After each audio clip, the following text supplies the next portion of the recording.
Finance ಹೇಳಿ ಧಿಕ್ಕಾರ, micro finance ಹೇಳಿ ಧಿಕ್ಕಾರ, ರೈತರನ್ನು ದಿಕ್ಕು ತಪ್ಪಿಸ್ತಕ್ಕಂತ ಮೈಕ್ರೋ ಫೈನಾನ್ಸ್ ಹೇಳಿ ಧಿಕ್ಕಾರ, ರೈತರನ್ನು ದಿಕ್ಕು ತಪ್ಪಿಸ್ತಕ್ಕ ಮೈಕ್ರೋ ಫೈನಾನ್ಸ್ ಹೇಳಿ ಧಿಕ್ಕಾರ, ರೈತರಿಗೆ ಅನ್ಯಾಯ ಮಾಡುತ್ತಿರೋ ಮೈಕ್ರೋ ಫೈನಾನ್ಸ್ ಹೇಳಿ ಧಿಕ್ಕಾರ,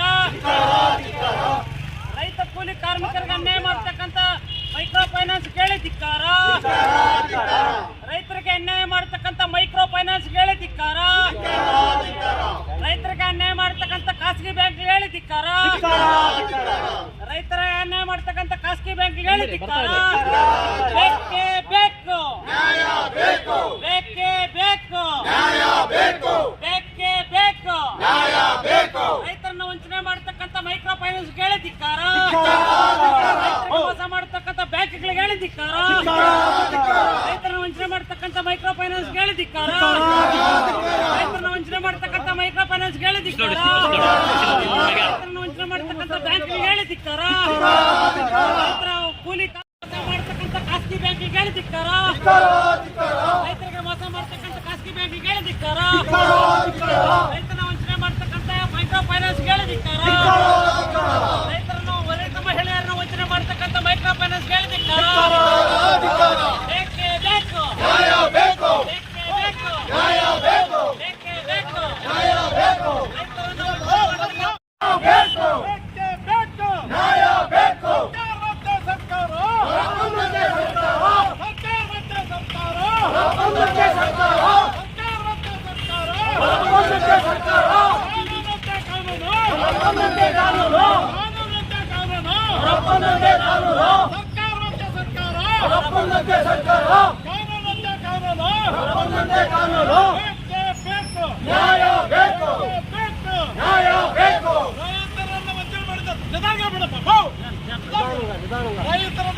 ಕೇಂದ್ರ ಮತ್ತು ರಾಜ್ಯ ಸರ್ಕಾರಗಳಿಗೆ, ರೈತರನ್ನು ಕಡೆಗಣಿಸಿದ ಕೇಂದ್ರ ಮತ್ತು ರಾಜ್ಯ ಸರ್ಕಾರಗಳಿಗೆ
ಏನು ಇವತ್ತು ದರೋಡಕ್ಕೆ ಸರ್ಕಾರಗಳ ಒಂದು ಫೈನಾನ್ಸ್ ಮುಖಾಂತರ ಬ್ಯಾಂಕ್ ಮುಖಾಂತರ ರೈತರನ್ನು ಬಡವರನ್ನು ಬಡ ಮಕ್ಕಳನ್ನು ಯಾರಾದ್ರೂ ಆಗಲಿ ಒಂದು ದರೋಡಕ್ಕೆ ಮಾಡ್ತಾ ಇದ್ರೆ ತಪ್ಪೇನಿಲ್ಲ.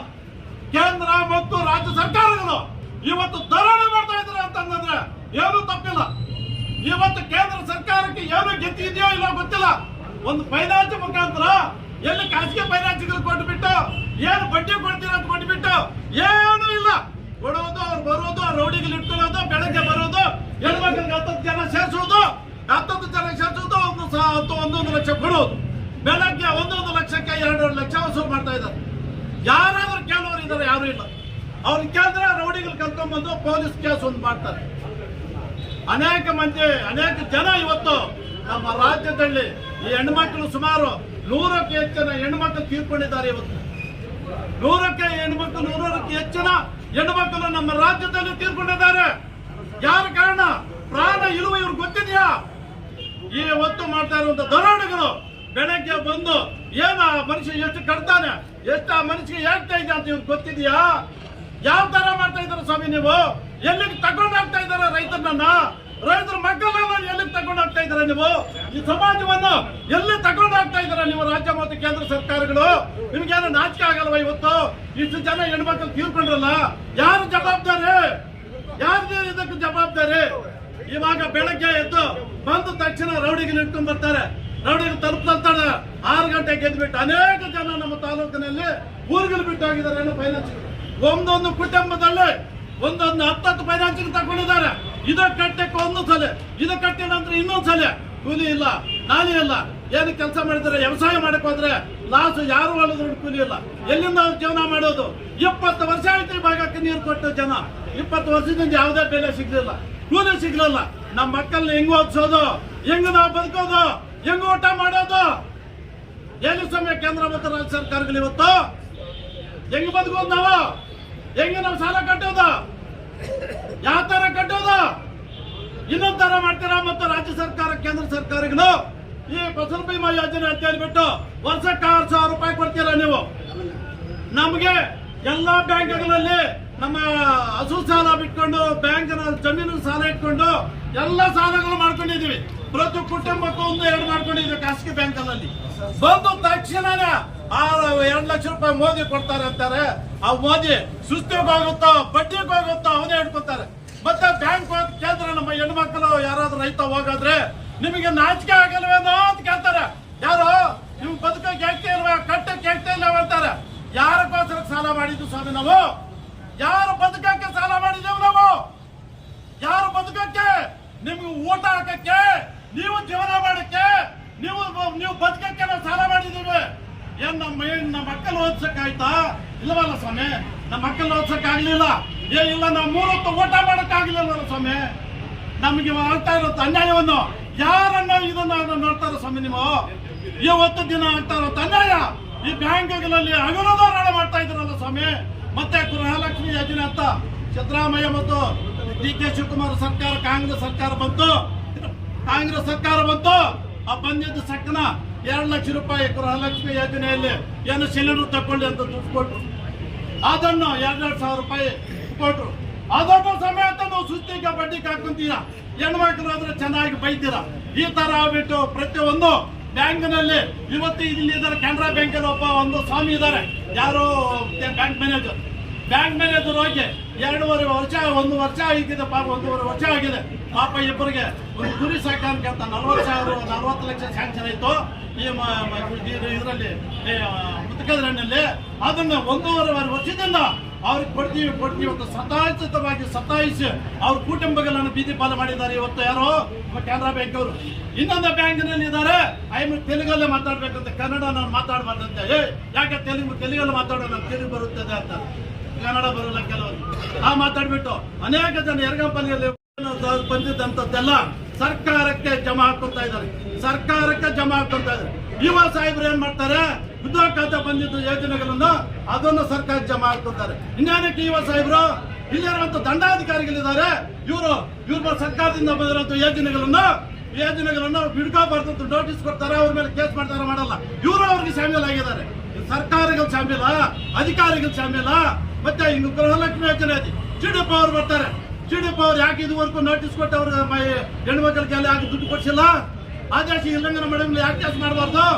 ಇವಾಗ ಹೇಳ್ತಾ ಇದ್ದೇವೆ, ನಮ್ಮ ತಾಲೂಕಿನ ದಂಡಾಧಿಕಾರಿಗಳಿಗೂ, ಮೊನ್ನೆ ಕಾರ್ಯನಿರ್ವಾಹಕ ಅಧಿಕಾರಿಗಳಿಗೂ, ಮೊನ್ನೆ ಶ್ರೀಡಪ್ಪ ಸಾಹೇಬರಿಗೂ ಯಾರು ಬ್ಯಾಂಕ್ಗಳಲ್ಲಿ ಇಟ್ಕೊಂಡಿದ್ದಾರೋ ಹಣವನ್ನು ತಕ್ಷಣ ವಾಪಸ್ ಕೊಡಿಸಿ ಬ್ಯಾಂಕಿನ ಮ್ಯಾನೇಜರ್ ಮೇಲೆ ಒಂದು ಕ್ರಿಮಿನಲ್ ಕೇಸ್ ಮಾಡಬೇಕು.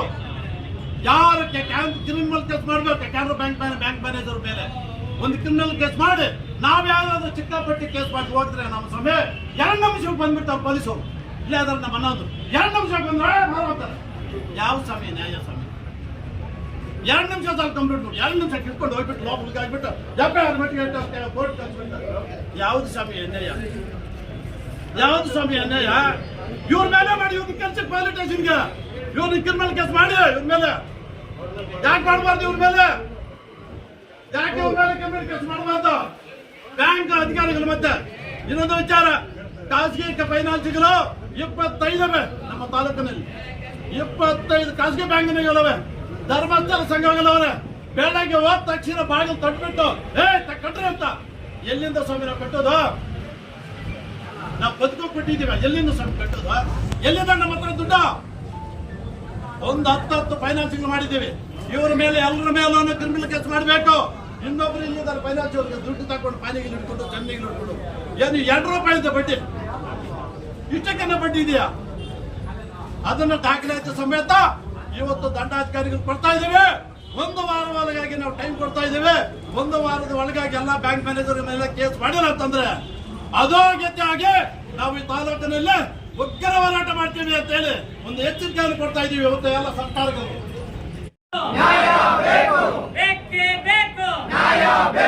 ರೈತರನ್ನು ವಂಚನೆ ಮಾಡತಕ್ಕಂಥ ಮೈಕ್ರೋ ಫೈನಾನ್ಸ್ ಧಿಕ್ಕಾರ,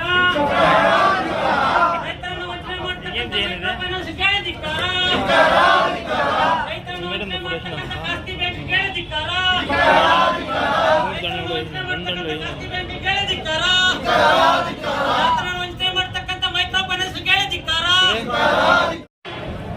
ಯೋಜನೆಗಳಾದ ಗೃಹಲಕ್ಷ್ಮಿ, ನರೇಗಾ ಯೋಜನೆ, ಹಾಲ್ ಬಿಲ್ಲು ಮತ್ತು 60-65 ವೃದ್ಧಾಪ್ಯ ವೇತನಗಳು ಬ್ಯಾಂಕ್ಗಳ ಜಮಾ ಆಗಿರುವುದು ಸರಿಯಷ್ಟೇ.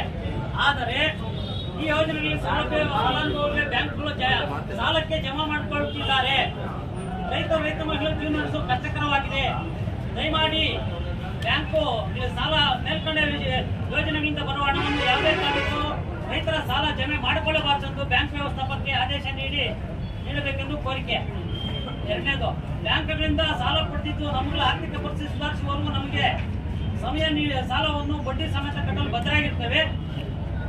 ರಾಷ್ಟ್ರೀಕೃತ ಬ್ಯಾಂಕ್ಗಳು, ಸರ್ಕಾರಿ ಬ್ಯಾಂಕ್ಗಳು, ಕೋಆಪರೇಟಿವ್ ಸೊಸೈಟಿಗಳು RBI ಅನುಮತಿ ಪಡೆದು ಮತ್ತು ಪಡೆಯದೆ ಹೆಚ್ಚಿನ ಬಡ್ಡಿ ದರದಲ್ಲಿ ಮಹಿಳೆಯರು ಜಮೀನು ದಾಖಲೆಗಳನ್ನು ಪಡೆದು ಚಕ್ರ ಬಡ್ಡಿ ಶೋಷಣೆ ಮಾಡುತ್ತಿದ್ದಾರೆ. ಇದರ ಬಗ್ಗೆ ಮಾನ್ಯ ದಂಡಾಧಿಕಾರಿಗಳು ಒಂದು ಸಭೆ ನಡೆಸಿ ಕ್ರಮ ವಹಿಸಬೇಕು.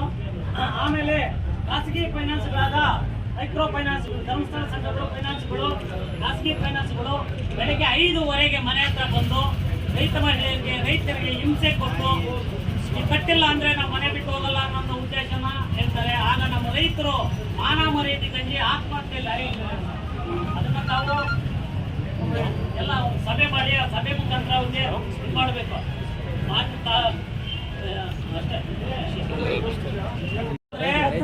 ಪೊಲೀಸ್ ಹೇಳ್ತಾರೆ ನೀವು ತಗೊಂಡಿದ್ದೀರಿ, ನೀವು ಕಟ್ಟಬೇಕು, ಇವ್ರೇನು ಕೊಡ್ತಾ ಇದೆಯಾ ಅಂತ ಕೆಲವು ಠಾಣೆಗಳಲ್ಲಿ ಕೆಲವರು ಮಾತ್ರ ಈ ಮಾತನ್ನು ಹೇಳ್ತಾ ಇದ್ರೆ ಅದನ್ನು ಶಿಕ್ಷೆ ಕೊಡ್ಬೇಕಂತ ಸಭೆ ಮುಖಾಂತರ ಹೇಳ್ತಾ ಇದ್ವಿ.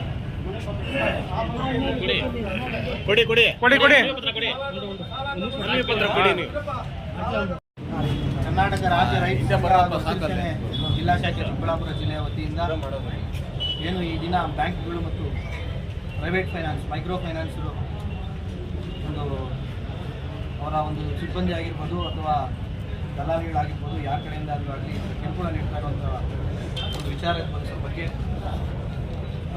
ಏನು ಸರ್ಕಾರಕ್ಕೆ ತಲುಪಬೇಕು ಅಂತ ಇವರು ಮನವಿ ಪತ್ರ ನೀಡಿದ್ದಾರೆ. ಅದನ್ನು ಜಿಲ್ಲಾಧಿಕಾರಿಗಳು ಸರ್ಕಾರಕ್ಕೆ ತಿಳಿಸಿದರು. ಅದೇ ರೀತಿ ತಾಲೂಕಿನಲ್ಲಿ ನಮ್ಮ ನೇತೃತ್ವದಲ್ಲಿ ಒಂದು ಮೈಕ್ರೋ ಫೈನಾನ್ಸ್ ಮುಖ್ಯಸ್ಥರು ಮತ್ತು ತಾಲೂಕಿನ ಎಲ್ಲ ಬ್ಯಾಂಕಿನ ಮ್ಯಾನೇಜರ್ಸ್ ಜೊತೆಗೆ ಒಂದು ಸಭೆ ಕರೆದು ವಿಚಾರವಾಗಿ ಒಂದು ಚರ್ಚೆ ಮಾಡಿ ಅವರಿಗೆ ಸೂಚನೆ ಕೊಡಬೇಕು ಅಂತ ಹೇಳಿದ್ದಾರೆ. ಇದನ್ನು ನಾನು ಶೀಘ್ರದಲ್ಲೇ ಒಂದು ಕ್ರಮ ಕೈಗೊಂಡು ಎಲ್ಲ ಕೂಡ ಒಂದು ಸೂಚನೆ ಮತ್ತು ಆದೇಶ ಕೊಡ್ತೀವಿ. ಈಗಾಗಲೇ ಜಿಲ್ಲಾ ಮಟ್ಟದಲ್ಲಿ ಜಿಲ್ಲಾಧಿಕಾರಿಗಳು ಕೂಡ ಈ ವಿಚಾರವಾಗಿ ಒಂದು ಸಭೆಯನ್ನು ಕರೆದು ಎಲ್ಲರಿಗೂ ಕೂಡ ಒಂದು ಸೂಚನೆಯನ್ನು ನೀಡಿದ್ದಾರೆ. ಅದೇ ರೀತಿ ಜಿಲ್ಲಾಧಿಕಾರಿಗಳು ನೀಡುವಂಥ ಒಂದು ಆದೇಶದ ಮೇರೆಗೆ ನಾವು ಕೂಡ ತಾಲೂಕುಗಳಲ್ಲಿ ಜಾರಿ ಮಾಡ್ತೀವಿ. ಅದೇ ರೀತಿ ಅವರ